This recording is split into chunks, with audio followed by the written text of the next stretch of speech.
Hello students, मैं हूँ अष्टमंत्र YouTube मंदिर से। आज मैं आपको नियोजन की सीमाओं के बारे में बताऊंगी। अब नियोजन के पहले हम महत्व और विशेषताएं पढ़ चुके हैं कि नियोजन कितना जरूरी होता है। किसी भी संगठन में प्लानिंग करना, हर किसी भी कार्य को करने से पहले इसकी प्लानिंग करना बेहद जरूरी हो जाता है, लेकिन इसकी कुछ सीमाएं भी है।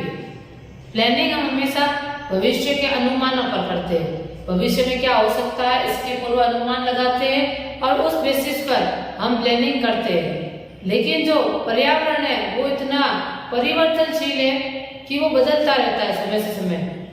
यानी जरूर नहीं कि भविष्य में जो हमने पूर्वानुमान भविष्य को लेकर लगाए हैं वैसा ही भविष्य में हो सकता है, वैसा ना हो। हमारे अनुमान हमेशा सही निकले ऐसा जरूरी तो नहीं है। तो इसलिए योजना जब हम बनाते हैं तो हम अनुमानों के बेसिस को लेकर अपनी योजना पूरी तैयार करते हैं, लेकिन कभी कभी बदलते वातावरण में वो योजनाएं फिट नहीं बैठ पाती है या फिर वो योजनाएं उस वातावरण में ढल नहीं पाती है।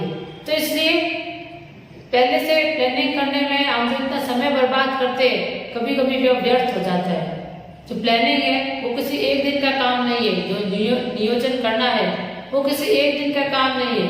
नियोजन करने में ही बड़े बड़े संगठनों को तो 2-3 महीने लगते हैं, पूरे 2-3 महीने लगते हैं, समय बर्बाद होता है, पैसे खर्च होते हैं इस पर, क्योंकि भविष्य के पूर्वानुमान हम तुक्के से नहीं लगाते। इसके लिए हमें जांच पड़ताल करनी पड़ती है, जो मार्केट है उसके आंकड़े लेने पड़ते हैं, हर चीज के आंकड़े उसकी परख करनी पड़ती है, विशेषज्ञों के साथ बातचीत करनी पड़ती है, विशेषज्ञों के साथ वाद विवाद होता है। तो और ये सब लगता है जो है ये लंबे समय तक चलता है, यानी टाइम कंज्यूमिंग प्रोसेस है, यानी समय लेने वाला प्रोसेस है पूरा। तो अगर ये प्लानिंग वैसे जो हमने की है भविष्य का अनुमान लगाते हुए भविष्य में वैसा कुछ हुआ ही नहीं या हमारे अनुमान सही नहीं निकले, तो उस समय जो ये प्लानिंग है पूरी व्यर्थ हो जाती है, यानी हमारा समय और पैसे दोनों ही वेस्ट हो जाते हैं, क्योंकि वातावरण जो है बहुत परिवर्तनशील है। तो हमारी प्लानिंग भी ऐसी होनी चाहिए जो बदलते वातावरण के हिसाब से ढल सके। इसलिए यहाँ पे प्लानिंग की सीमाओं के बारे में चर्चा की गई है। तो पहली है प्लानिंग की जो सीमा है वो है नियोजन दृढ़ता उत्पन्न करता है। नियोजन जो है वो दृढ़ता उत्पन्न करता है, यानी हम जो एक बार प्लान कर लेते हैं तो उसके बाद उसमें बदलाव करना बहुत मुश्किल होता है। उसके बाद उसमें बदलाव करना बहुत ज्यादा मुश्किल हो जाता है। हम जो भविष्य के पूर्वानुमानों को देखते हुए हमने जो डिसाइड किया, हमने जो भी आंकड़े देखे या भविष्य में जो हो सकता है इसके बारे में हमने जो भी अंदाजे लगाए या हमारी समझ में जो सही था हमने वो सब देखकर जो भी प्लान बनाया उस प्लान को फिर बाद में चेंज करना बहुत ज्यादा मुश्किल होता है। जो प्रबंधक है बाद में बदलती परिस्थितियों में वो प्लान को चेंज नहीं कर पाते और इस वजह से नियोजन में दृढ़ता उत्पन्न हो जाती है, यानी बदलते वातावरण के साथ ढल नहीं पाता। फिर जैसा प्लान बना हुआ है वैसे ही कार्य करना पड़ता है और कभी कभी वो असफलता जिससे प्राप्त होती है। यानी जो प्लानिंग पहले सोच के कोई प्लानिंग करने में पहले से प्रबंधक जो है 3-4 महीने वेस्ट कर चुके होते हैं या 3-4 महीने उन्होंने पूरा टाइम दिया होता है, पूरा टाइम देकर प्लान बनाया होता है। फिर बाहर के वातावरण में कुछ बदलाव होता है तो उस वजह से या कुछ रेट्स है, टैक्स रेट है या इंटरेस्ट रेट है ऊपर नीचे होती है, तो उसको देखते हुए प्रबंधक फिर प्लान को हाथों हाथ बदल नहीं पाते हैं। यानी फिर वर्तमान में प्लान को बदलना थोड़ा मुश्किल हो जाता है उनके लिए और फिर वो उसी प्लान को आगे से आगे लागू करते हैं, जिस वजह से कभी कभी वह असफलता प्राप्त होती है या लक्ष्य सही ढंग से प्राप्त नहीं हो पाते। तो नियोजन में दृढ़ता उत्पन्न करता है, नियोजन में दृढ़ता उत्पन्न करता है, इसका यही मतलब है कि नियोजन में कभी कभी दृढ़ता आ जाती है, कठोरता आ जाती है, जिसकी वजह से नियोजन को बदलना या चेंजेस करना या परिवर्तन करना बहुत ज्यादा मुश्किल हो जाता है। एक बार प्लान बन जाता है तो उसके बाद उसमें चेंजेस करना प्रबंधकों के लिए थोड़ा मुश्किल होता है।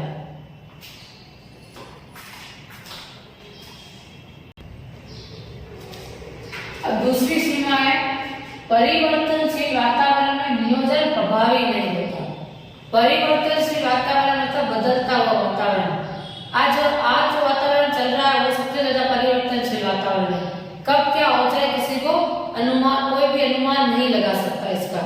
परिवर्तन वातावरण में जो नियोजन है वो इतना प्रभावी साबित नहीं होता है। अब एक एग्जाम्पल लेके मैं समझाती हूँ।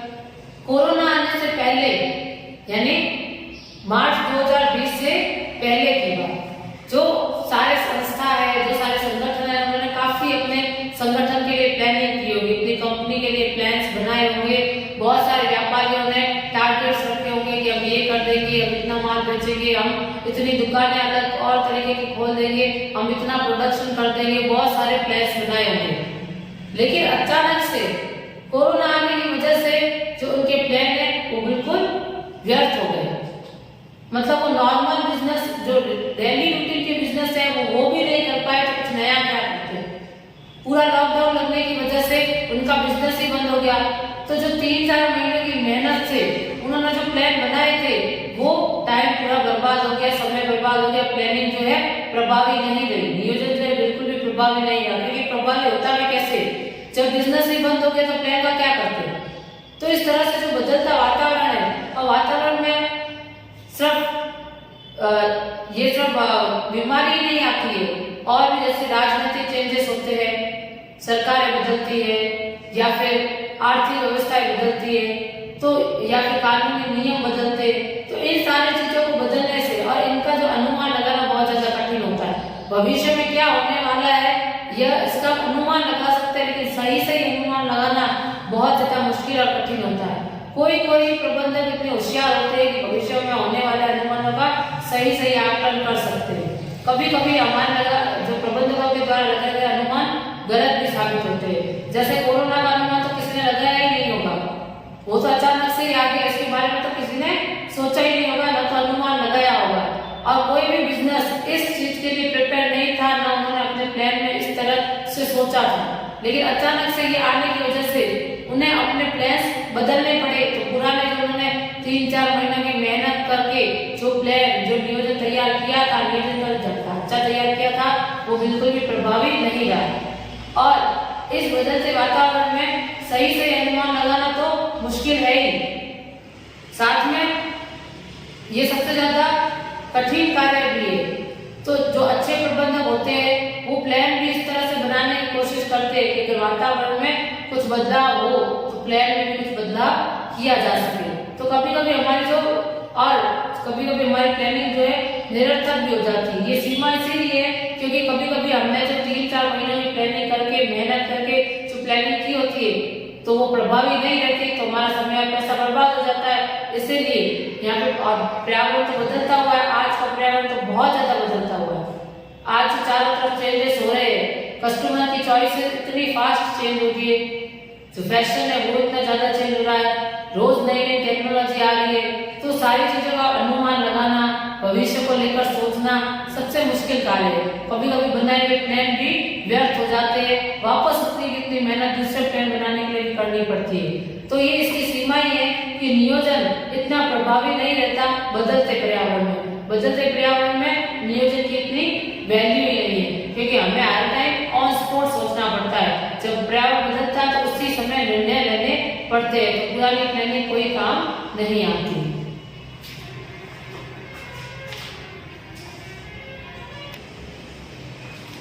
अब थर्ड पॉइंट है, नियोजन रचनात्मकता को कम करता है।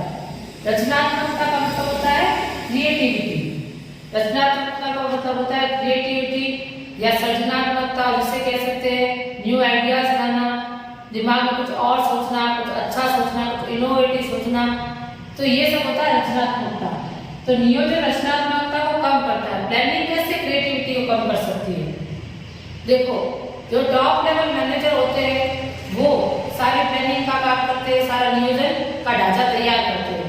और जो मध्यवर्गीय, जो मध्य स्तर पे जो मैनेजर होते हैं और निम्न स्तर पे मैनेजर होते हैं, उनको प्लान करने का या उनके आइडिया वो सुनते ही नहीं। वो सिर्फ जो टॉप लेवल मैनेजर होते हैं वो एक प्लान तैयार करते हैं, और मध्य स्तरीय और निम्न स्तरीय को कहा जाता है कि वो उस प्लान को लागू करे, उस प्लान को फॉलो करे। लेकिन उनसे जो नए आइडिया, जो उनके दिमाग में न्यू क्रिएटिव आइडिया है, ना तो उनको लेते हैं ना उनसे पूछते, बस उनको कहते हैं कि यह प्लान फॉलो किया जाए। और एक बार प्लान बनने के बाद टॉप लेवल मैनेजर जो होते हैं वो अपने प्लान में कोई भी चेंजेस नहीं करना चाहते। उनके हिसाब से जो उन्होंने प्लान बनाया है वही सही है, वो इसी को फॉलो करते हैं। फिर साइड के बाद अगर पर्यावरण में कुछ बदलाव हो भी रहे तो भी वो उसको बदल नहीं पाते और ना बदलना चाहते। तो इस वजह से क्रिएटिविटी खत्म हो जाती है, क्योंकि जो मध्य नए आइडियाज को प्लान में चेंजेस नहीं करेंगे, नए आइडियाज प्लान में लगाएंगे ही नहीं, तो वहां पे सृजनात्मकता या रचनात्मकता दोनों खत्म हो जाती है। न निम्न स्तरीय न मध्य स्तरीय से वो लोग नए आइडिया लेते हैं। कभी कभी निम्न स्तरीय और मध्य स्तरीय के पास भी उनके दिमाग में कुछ क्रिएटिव आइडियाज हो सकते हैं, कुछ अच्छे आइडियाज होते हैं जो वर्क को और बेहतर बना सकते हैं, लेकिन जो उच्च प्रबंधक होते हैं वो उनकी राय लेना या उनसे आइडियाज लेना सोचते ही नहीं है, लेने के बारे में ना ही पसंद करते। वो बस उन्हें कहते हैं कि जो प्लान बनाया गया है उन्हीं को फॉलो किया जाए, और अपने द्वारा बनाए गए प्लान को वो अंधों की तरह फॉलो करते, और उन्हें समझ आ रहा है कि बदलाव जो हो रहा है, चेंजेस होने चाहिए प्लान में, उसके बावजूद वो चेंजेस नहीं करते एक बार प्लान तैयार होने के बाद। तो इस वजह से नियोजन में रचनात्मकता जो है वो खत्म हो जाती है या कम हो जाती है। जितना दिमाग टॉप लेवल मैनेजर के पास है वो अपने दिमाग से जो नए आइडियाज आ रहे होते हैं उसी से प्लान बनाते हैं, वो किसी और से नए आइडियाज में तो पूछते न राय लेते हैं, जिस वजह से ये जो क्रिएटिव आइडियाज कम हो जाते हैं और प्लान इतना सक्सेसफुल नहीं हो पाता। क्योंकि जितना अच्छे से काम को निम्न स्तरीय मैनेजर समझ सकता है, क्योंकि काम से जो सीधा जुड़ाव तो उसी का है, तो उसके पास भी कभी कभी बेटर आइडिया होते हैं, लेकिन जब उनसे पूछा नहीं जाता तो उनकी क्रिएटिविटी भी उनके दिमाग में रह जाती है, और वो भी कभी भी उनसे जब मांगा नहीं जाता तो घर के मारे वो भी बता नहीं पाते। तो इस वजह से लोगों की जो क्रिएटिविटी है संगठन में वो खत्म हो जाती है, और जो एक बार जो प्लान बन जाता है सब लोग उसी को फॉलो करते रहते हैं, जिसकी वजह से रचनात्मकता कम हो जाती है। तो ये नियोजन की सबसे बड़ी कमी है कि एक बार प्लान बनने के बाद जब उसमें कोई बदलाव नहीं किया जाता, कोई चेंजेस नहीं किए जाते, तो इस वजह से संगठन में क्रिएटिव आइडियाज की कमी आ जाती है, जो कि एक नियोजन की सीमा ही है। नियोजन का एक डिसएडवांटेज है कि प्लानिंग की वजह से ही क्रिएटिविटी खत्म हो गई है, तो यह इसकी एक सीमा है।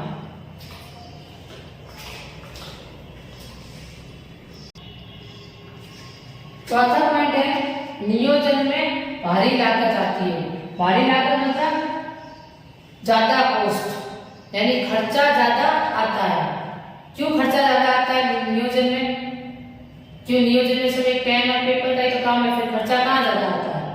तो खर्चा वहां ज्यादा आता है कि सिर्फ पेन पेपर लेकर हम ये नहीं सोच सकते कि भविष्य में क्या हो सकता है, इसके लिए तुक्के नहीं लगा सकते। हमारे दिमाग में हम सब तुक्के लगाए, ये हो जाएगा वो हो जाएगा, तो इस तरह से हम प्लान नहीं कर सकते। हम जब प्लानिंग कर रहे हैं तो हमें भविष्य के जो अनुमान लगाए जाते हैं, जो पूर्व अनुमान लगाए जाते हैं, उसके लिए पहले पर्यावरण की जांच पड़ताल करनी पड़ती है।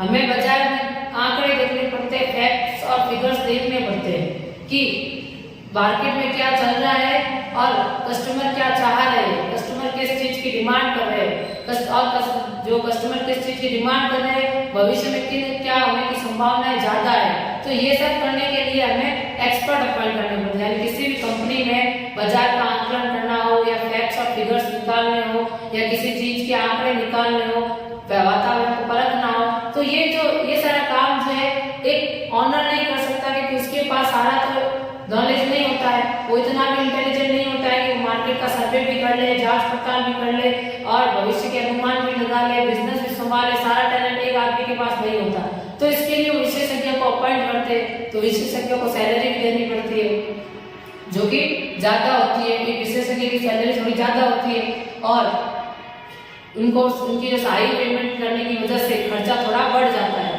और जो हम मार्केट में सर्वे करने जाते हैं तो उसका भी खर्चा लगता है। जो मैनेजर्स होते हैं वो मीटिंग करते हैं, प्लान करने से पहले 10-12 जो टॉप लेवल के मैनेजर होते हैं वो सब मीटिंग करते हैं। सब लोग अपनी अपनी तरफ से कोशिश करते हैं कि सबसे ज्यादा अनुमान लगाएं और जांच पड़ताल करके अच्छे से अच्छे आंकड़े लाए, इस वजह से ताकि प्लानिंग अच्छी से अच्छी बने। अब मैं आपको एग्जाम्पल लेकर समझाती हूँ। जैसे कोई भी कपड़ा व्यापारी है तो वो पहले सोच रहा है कि किस तरह के कपड़े बनाएं, तो उसको देखना पड़ेगा कि मार्केट में कैसी जनरेशन ज्यादा है, यूथ जनरेशन यानी जवान लोग ज्यादा है, बच्चे ज्यादा है या बूढ़े ज्यादा है, वो जिस एरिया में काम करते हैं उस एरिया में कैसे लोग ज्यादा है। फिर उनकी चॉइस क्या है, वो किस तरह के कपड़े पहनना पसंद करते हैं, किस तरह के कपड़े पहनेंगे, किस तरह से वो उनको रहना पसंद है, उनकी चॉइसेस क्या है, क्या वो बहुत ज्यादा स्टैंडर्ड है या फिर वो थोड़े विलेजर्स टाइप के यानी गांव वालों के टाइप के। तो ये सब उनको देखना पड़ता है। फिर आंकड़े भी देखने पड़ते हैं कि वहाँ की पॉपुलेशन कितनी है और उनका माल कहाँ तक बिक सकता है। फिर भविष्य में कौन कौन सी फैशन बदल सकती है, कौन कौन सी नई टेक्नोलॉजी आ सकती है, इन सब के बारे में जो जांच पड़ताल करेंगे तो इसके लिए बहुत सारे मैनेजर चाहिए होंगे, बहुत सारे विशेषज्ञों से बातचीत करनी पड़ेगी और व्यवसाय विशेषज्ञों को हाई पेमेंट और सैलरी भी देनी पड़ती है। तो इस वजह से जो प्लानिंग का जो खर्चा है वो थोड़ा बढ़ जाता है और कभी कभी ये बढ़ा हुआ खर्चा इतना अच्छा रिजल्ट नहीं देता, यानी हम इतना खर्चा कर देते प्लानिंग के ऊपर लेकिन कभी कभी इतनी सफलता नहीं मिलती। अगर कॉस्ट को तो प्लानिंग की कॉस्ट को प्रॉफिट से कंपेयर करें तो कभी कभी प्रॉफिट कम होता है और खर्चा ज्यादा, तो उस समय नियोजन में भारी लागत की वजह से कंपनी को नुकसान भी उठाना पड़ता है, क्योंकि दो तीन महीने लगाकर इतना सारा खर्चा कर भी हम वैसा रिजल्ट नहीं निकाल पाए जैसा निकालना चाहते हैं, तो वो कॉस्ट उस कंपनी के ऊपर पड़ती है, जो खर्चे के रूप में पड़ती है, एक लॉस के रूप में पड़ती है, जो कि एक कंपनी के लिए सही नहीं है, असफलता का एक कारण बन जाती है।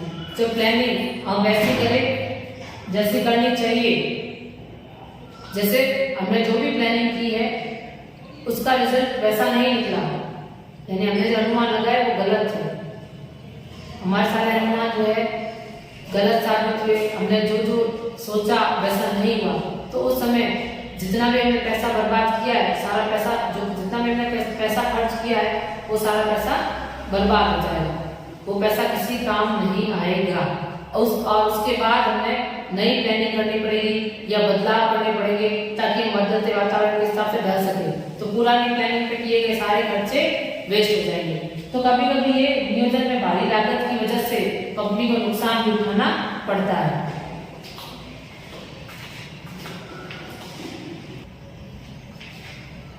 पांचवा पॉइंट है नियोजन समय नष्ट करने वाली प्रक्रिया है। जो प्लानिंग है, जो नियोजन है, वो समय को नष्ट करने वाली प्रक्रिया है, यानी प्लानिंग में टाइम लगता है, जैसे कि मैंने आपको थोड़ी देर पहले बताया कि प्लानिंग में टाइम लगता है। बड़े संगठनों में तो कम से कम 2-3 महीने प्लानिंग में ही चले जाते हैं, क्योंकि जो पूरे संगठन की प्लानिंग करने में काफी हद तक टाइम लगता है और उनका प्रोडक्शन भी पूरे कंट्री के लिए होता है, तो उन्हें पूरे देश को लेकर सोचना पड़ता है, पूरे देश में क्या फैशन चलेगी या पूरे देश में क्या ट्रेंड चल रहा है, कौन सी नई टेक्नोलॉजी विदेशों से आने वाली है, दूसरे कॉम्पिटिटर क्या कर रहे हैं, ये सब चीजों को देखने के बाद ही वो प्लान बनाते हैं और अपना काम शुरू करते हैं, क्योंकि वहां पे करोड़ों रुपए लगे हुए होते हैं, करोड़ों के हजार करोड़ रुपए लगे हुए होते हैं, बहुत ज्यादा प्रोडक्शन होता है, तो इस वजह से उन्हें अपना हर स्टेप सोच समझ कर आगे बढ़ाना पड़ता है। तो प्लानिंग करते समय उनको काफी टाइम लगता है, विशेषज्ञों से बात करना या पर्यावरण की जांच पड़ताल करवाना, आंकड़े निकलवाना, इन सारी चीजों को और अनुमान लगाना। अनुमान भी ऐसे तो नहीं लगा सकते कि हमारे दिमाग में विचार आया और हमने अनुमान लगा दिया। अनुमान लगाने के लिए कुछ बेस होना चाहिए कि हम किस बेस पर कह सकते हैं कि भविष्य में ये हो सकता है, तो वो सारे बेस भी ढूंढने पड़ते हैं। और फिर हमें जब ये सब अनुमान लगा लेते तो उसके बाद हमें बहुत सारे विकल्प होते हैं, हमारे पास किसी काम को करने के हमें बहुत सारे विकल्प मिलते हैं, तो उन सारे विकल्पों में से बेस्ट विकल्प चूज करना, बेस्ट चॉइस करना या बेस्ट अल्टरनेटिव सिलेक्ट करना भी एक मुश्किल कार्य है। यानी एक काम को करने के तो 7-8 तरीके होते हैं, एक कंपनी के लिए सबसे अच्छा तरीका कौन सा है, प्रबंधकों को ये चूज करना पड़ता है। तो पहले सारे विकल्पों को देखो कि एक काम को करने के कौन कौन से विकल्प है, और उसके बाद उसमें से सारे को कंपेयर करो और उसके बाद उसमें से सबसे अच्छा सिलेक्ट करो। तो ये सब जो है टाइम कंज्यूमिंग प्रोसेस है, यानी समय वाला प्रोसेस है, समय लेने वाला प्रोसेस है, पूरा समय वाली प्रक्रिया। इसमें काफी सारा समय लगता है और जब हम इतना समय देकर भी वैसा रिजल्ट नहीं निकाल पाते, यानी इतना समय देकर भी 2-3 महीने की मेहनत के बाद भी हमने ऐसा प्लान नहीं बनाया जो कि बाहर के वातावरण के हिसाब से ढल सके या जो लक्ष्य को प्राप्त कर सके, यानी जो संगठन के लक्ष्य है उसको प्राप्त कर सके या सफलता दिला सके, वैसा प्लान नहीं बना पाए, तो फिर उस प्लान का क्या फायदा। तो प्लान क्या है, समय को नष्ट करने वाला लगा ले, लेकिन भविष्य में क्या होने वाला है इसका कभी अंदाजा नहीं लगा सकते, क्योंकि भविष्य तो ऐसी चीज है जिसका अंदाजा हम क्या कोई भी नहीं लगा सकता। हम सब अनुमान लगाते हैं, लेकिन भविष्य में वैसा ही हो ये हमारे हाथ में नहीं है। तो उस समय प्लानिंग जो है उसमें समय की बर्बादी होती है, कि जो भविष्य में क्या होने वाला हम उसका कुछ कर ही नहीं सकते, हम इसका पता लगा ही नहीं सकते, तो फिर प्लानिंग करनी क्यों है। इसीलिए एक सीमा है कि जो नियोजन है वो समय नष्ट करने वाली प्रक्रिया है, क्योंकि जितना हम समय नियोजन को देते हैं और फिर नियोजन से वैसे रिजल्ट नहीं आते तो हमारा समय पूरा नष्ट हो जाता है, खराब हो जाता है। तो इसे कभी कभी कुछ विशेषज्ञ ये भी कहते हैं कि नियोजन में जितना समय बर्बाद करते हैं अगर उतना समय हम अपने काम को दे दे तो ज्यादा अच्छा होगा, क्योंकि बदलते वातावरण में जब जो होगा हमें उसके हिसाब से निर्णय लेने पड़ेंगे, तो पहले प्लानिंग करेगी। इस वजह से नियोजन समय नष्ट करने वाली हो सकती है। अभी मैंने आपको एक कोरोना का एग्जाम्पल देके बताया था कि कोरोना के पहले जो 3-4 समय पहले उन्होंने जितने भी लोगों ने मार्च 2020 से पहले प्लानिंग की होगी, आगे के साल के पूरे टारगेट्स बना लिए होंगे उन्होंने, 2-3 साल एक साल के लिए टारगेट बनाए होंगे। उन टारगेटों का क्या, कोरोना की वजह से पूरी जगह लॉकडाउन लग गया, तो उनमें उन्होंने जो समय के जो भी नियोजन पे जितना भी समय लगाया वो सारा क्या हो गया, समय बर्बाद हो गया। लेकिन ऐसी परिस्थितियां हर बार नहीं होती है, बहुत ज्यादा सालों में एक आधी बार होती है। कोरोना जैसी परिस्थितियां तो हर साल नहीं होती है, लेकिन फिर भी भविष्य में जैसे सरकारें बदलती है या कानूनी नियम बदलते हैं तो इसके भी प्रभाव पड़ते हैं व्यवसाय पर, और उस समय भी नियोजन जो है व्यर्थ हो जाता है, क्योंकि हमें नया प्लान बनाना पड़ता है, नए तरीके से सोचना पड़ता है। जब भी बाहर कुछ बड़े बदलाव होते हैं तो पुरानी प्लानिंग पूरी व्यर्थ हो जाती है और वापस से नए तरीके से सोचना पड़ता है, नए प्लान बनाने पड़ते हैं। इस वजह से समय की बर्बादी हो जाती है। इसलिए यहाँ पे कहा गया है कि नियोजन समय नष्ट करने वाली प्रक्रिया है, कि नियोजन की वजह से समय बर्बाद हो जाता है। तो ये है इसकी 5वीं सीमा। और ये थोड़ी नियोजन में भारी लागत जैसे ही है कि भारी लागत में कॉस्ट ज्यादा लगती है और इसमें समय ज्यादा लगता है। नियोजन जो है खर्चीली भी, नियोजन करना खर्चीला भी होता है और समय नष्ट करने वाला भी होता है। तो हमें सोच समझ कर ही प्लानिंग करनी चाहिए।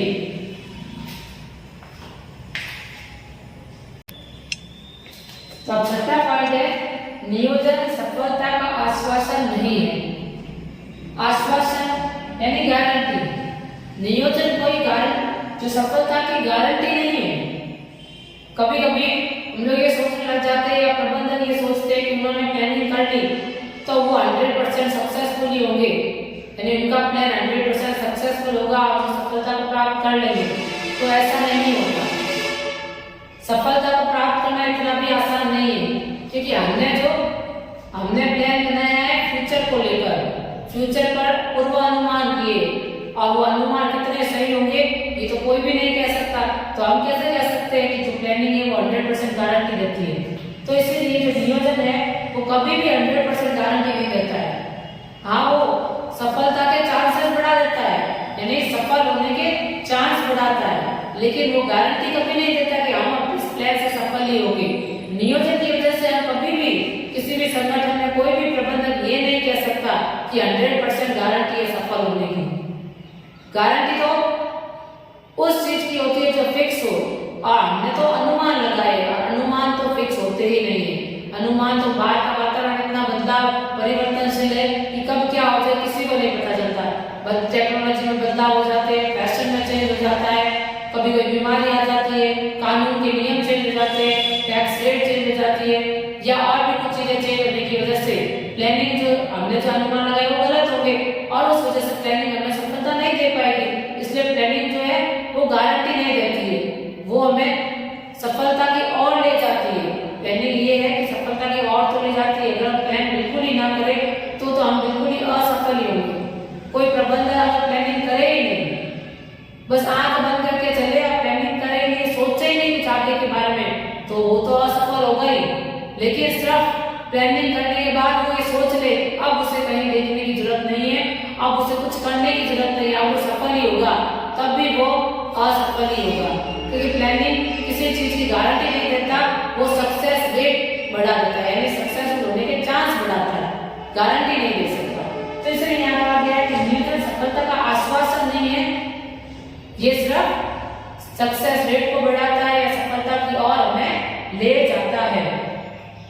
अब बहुत सारे प्रबंधक ऐसे भी होते हैं जिन्होंने वो ये सोचते हैं कि अगर पास्ट में यानी जो भी भूतकाल में उन्होंने प्लान बनाए थे वो सब अच्छे और सफल हुए तो वो उसी को देखते हुए आगे के प्लान भविष्य को लेकर प्लान भी बना लेते हैं। यानी जो उनके प्लान पास्ट में भूतकाल में अच्छे लागू हुए और अच्छी सफलता दिलाई तो वो उस प्लान को भविष्य के लिए भी आगे से आगे बना लेते हैं। पर हर बार परिस्थितियां सेम नहीं रहती। पास्ट में जो हुआ वैसी परिस्थितियां न हो, फ्यूचर में कौन सी परिस्थितियां आ जाए इसके बारे में सोचना थोड़ा मुश्किल है। तो इस वजह से पास्ट को देखते हुए आगे के प्लान बनाना थोड़ा गलत होता है। तो कभी कभी प्रबंधक जो है पास्ट को देखते हुए प्लान बना लेते हैं कि हमने तो पिछली बार भी ये प्लान बनाया था और सफल हुआ था तो वो आगे भी सफल होगा। तो ये सोचना भी गलत है क्योंकि एक प्लान हर साल सक्सेस नहीं दिला सकता, सफलता नहीं दिला सकता क्योंकि पर्यावरण जो है बदलता है, परिवर्तनशील है। तो हर बार हमें नया प्लान ही बनाना पड़ेगा। पुराने प्लान को देखते हुए हम आगे नहीं बढ़ सकते और प्लान के ऊपर हम पूरा भरोसा भी नहीं कर सकते। प्लान तो हमारे सफलता की ओर हमें ले जाता है लेकिन हम जो है आश्वस्त नहीं हो सकते कि ये हमें सफलता की ओर 100% लेके जाएगा। प्लान बनाने के बाद भी हमें अपने वातावरण को देखते रहना चाहिए, परखते हुए रहना चाहिए कि वातावरण में कौन से खतरे आ रहे हैं, कौन से अवसर मिलने वाले हैं, क्या बदलाव होने वाला है, इसका अनुमान लगाते रहना चाहिए ताकि जरूरत पड़े बदलाव की तो हम बदलाव कर पाए और सफलता प्राप्त कर पाए। ठीक है, तो अब ये थे कुल मिला के नियोजन की छह सीमाएं। पहले की दृढ़ता उत्पन्न करता है, रिजिडता या कठोरता जिसे कहते हैं कि बदलाव करना बाद में मुश्किल हो जाता है। एक बार प्लान जो बन गया तो फिर बदलाव करना प्रबंधकों के द्वारा थोड़ा मुश्किल होता है। दूसरा था परिवर्तनशील वातावरण में नियोजन प्रभावी नहीं होता, यानी बदलते हुए वातावरण में नियोजन इतना असरदायक नहीं होता है क्योंकि हमने जो प्लान बनाए वो हमें वापस बदलने भी पड़ सकते हैं। तीसरा था कि रचनात्मकता को कम कर देता है। टॉप लेवल मैनेजर अपने हिसाब से प्लानिंग कर लेते हैं और प्लान हमें बनने के बाद वो किसी के भी क्रिएटिव आइडियाज को अपनाते नहीं है, नहीं किसी से नए आइडियाज लेना चाहते हैं। वो अपने हिसाब से अगर प्लानिंग कर लेते हैं तो फिर उसमें नए बदलाव भी नहीं करना चाहते, तो इस वजह से रचनात्मकता थोड़ी कम हो जाती है। नियोजन में भारी लागत आती है, यानी कॉस्ट आती है, खर्चा लगता है। मैंने आपको समझा दिया कैसे। नियोजन समय नष्ट करने वाली होती है, यानी टाइम लगता है नियोजन करने में और टाइम लगने के साथ साथ अगर समय जो हमने दिया है नियोजन को अगर वैसे रिजल्ट नहीं निकलते तो समय बर्बादी मानी जाती है। नियोजन सफलता का आश्वासन नहीं है, नियोजन 100% गारंटी नहीं देता। तो ये जो है 6 इसके सीमाएं हैं या जो नुकसान जिसे कह सकते हैं, लिमिटेशन कह सकते हैं। तो इसकी वजह से क्या नियोजन करना छोड़ दे? क्या प्रबंधन नियोजन करे ही नहीं क्योंकि इसकी इतनी सारी सीमाएं हैं? नहीं, नियोजन तो फिर भी करना ही पड़ेगा। नियोजन करने की वजह से हमारी सफलता के चांसेस बढ़ते हैं। अगर हम नियोजन नहीं करेंगे तो हम बिल्कुल असफल हो जाएंगे, हमारा बिजनेस बिल्कुल चल नहीं पाएगा। बिजनेस का तो वैसे भी रूल है नो रिस्क नो गेन। अगर हम रिस्क लेंगे नहीं तो गेन होगा ही नहीं, यानी अगर हम रिस्क नहीं लेंगे तो हमें प्रॉफिट भी नहीं होंगे। तो थोड़ा बहुत रिस्क तो लेना ही पड़ता है, तो हमें फिर भी प्लानिंग तो करनी ही पड़ेगी। भले वो आगे जाकर क्या होता है, कैसी कंडीशन आती है, वो सब तो आगे जाकर पता चलेगा, लेकिन फिर भी हमें भविष्य को लेकर अनुमान भी लगाने पड़ेंगे और उसको देखते हुए हमें प्लानिंग भी करनी पड़ेगी। क्योंकि भले नियोजन कभी कभी असफल होता है लेकिन वो हर बार असफल नहीं होता है। बस नियोजन का उपयोग जो है सावधानी से करना चाहिए।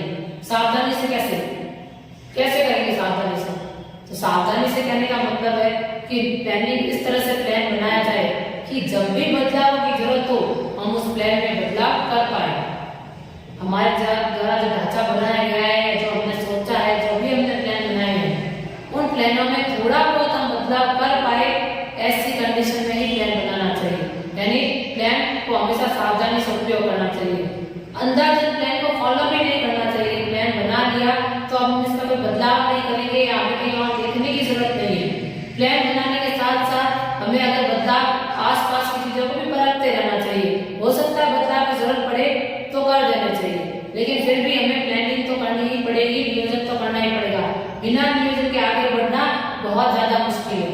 किसी भी कार्य को करने से पहले हमें पहले ये सोचना पड़ेगा कि कार्य कैसे करना है, कब करना है, इसको कौन करेगा, कितने समय में करना है, और ये सब की पूरी हमें ये सब पूरा सोचना ही पड़ेगा। इसके बिना तो हम आगे किसी भी बिजनेस को सफलता नहीं मिल पाएगी। प्लानिंग के बिना प्लानिंग के सफलता तो नहीं मिल सकती। प्लानिंग के साथ 100% सफलता मिले ये जरूर नहीं है, लेकिन बिना प्लानिंग के तो सफलता मिल ही नहीं सकती। इसकी तो गारंटी है कि अगर प्लानिंग नहीं करेंगे तो बिल्कुल भी सफलता नहीं मिलेगी। इसलिए प्लानिंग की सीमाओं के बावजूद भी प्लानिंग करना बहुत जरूरी है।